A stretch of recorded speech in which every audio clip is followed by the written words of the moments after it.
Welcome to Wii U Quick Reviews, the show where I review any Wii U game as quickly as possible. Today's game is... Let's get started.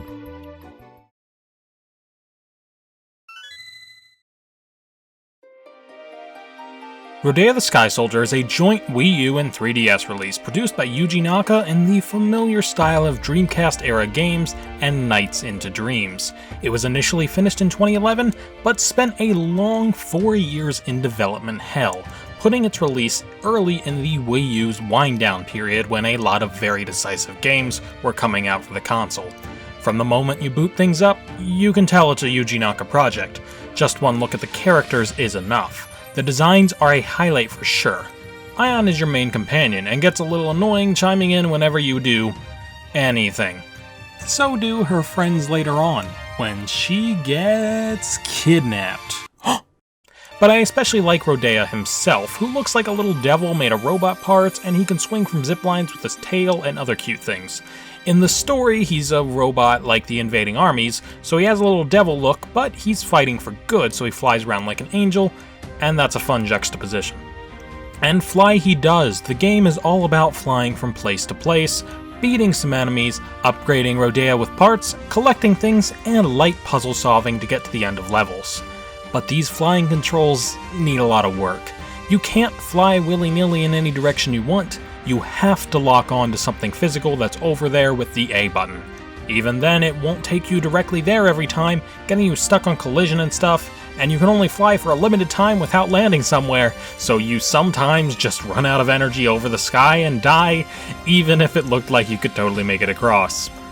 Or maybe you just fall out of the sky over land. That happens sometimes too. Lots of glitches here get you killed. And sometimes there's wind, so your death is assured when you run out of flight juice, cause it'll just slowly push you away from the land.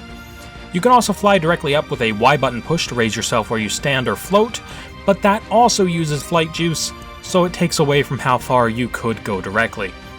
When locked onto something, you can press the B button to quickly soar towards it in a dash attack, and this is how you'll be traveling most of the time out of sheer impatience. And the camera is pretty bad at keeping up with the action. You can sorta make it target a specific enemy, but that makes things even worse. Oh, and if it's in an enclosed space, you're fucked, dude. It's all of these mechanics together that start to create issues for the gameplay. The lock-on mechanic makes it incredibly difficult to go anywhere you want to go. You're using a joystick to slowly move your reticle around, so the system is too clunky to even consider quick-thinking maneuvers. It's also anyone's guess if you actually lock onto the surface or enemy you actually want to fly towards, or something way behind it, or in another country somehow. And if you lock onto an enemy, you'll follow them as they derp around the levels and sometimes end up flying into the abyss.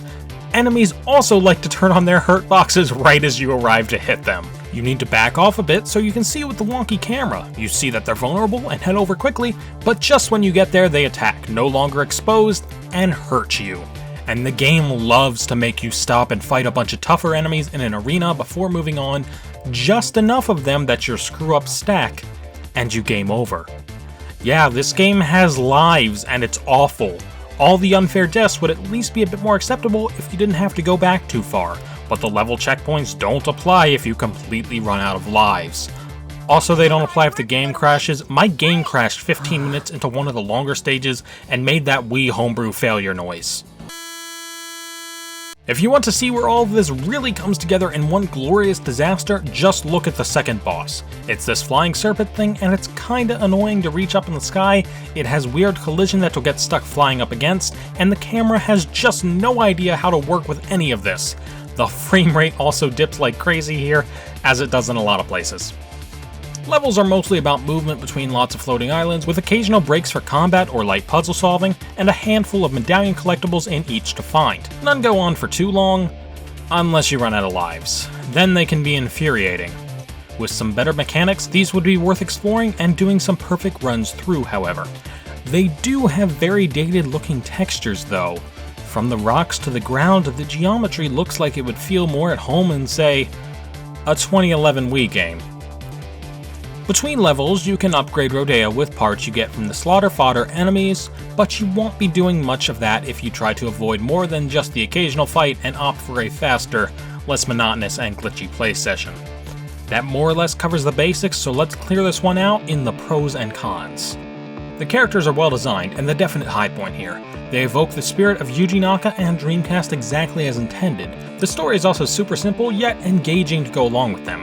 And though it doesn't take itself super serious, it will at least give you good motivation to do what you gotta do. The levels are also well designed, for the most part. There's some clunkers, but any issues mostly just come from the awful gameplay. The flying controls are terrible, unintuitive, and impossible to work with. The camera hates you with every ounce of its being, the combat system is clunky and annoying because it's built on top of the bad flight, and the graphics look pretty dated, all things considered. This one isn't on the Switch as I see it. With some very poor reviews under its belt, the game is probably going to stay on the consoles it was on at its release, the Wii U and 3DS. The 3DS version is even worse, by the way, if you can believe it. Perhaps if Rodea hadn't entered a 4-year dev hell where it sat in purgatory, and even Naka himself didn't know if it would see the light of day, we would have had a better game on our hands, maybe even a classic. There's a lot here that could have worked if they had just gotten the controls right.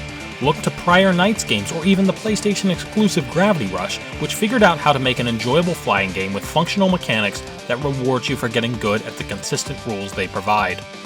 But as it stands, we just don't live in that wacky alternate universe where the game never entered development hell, and we got the initially planned Wii release that could have been back in 2011. Unless... Overall, Rodea the Sky Soldier on Wii U is infuriating. I hate it.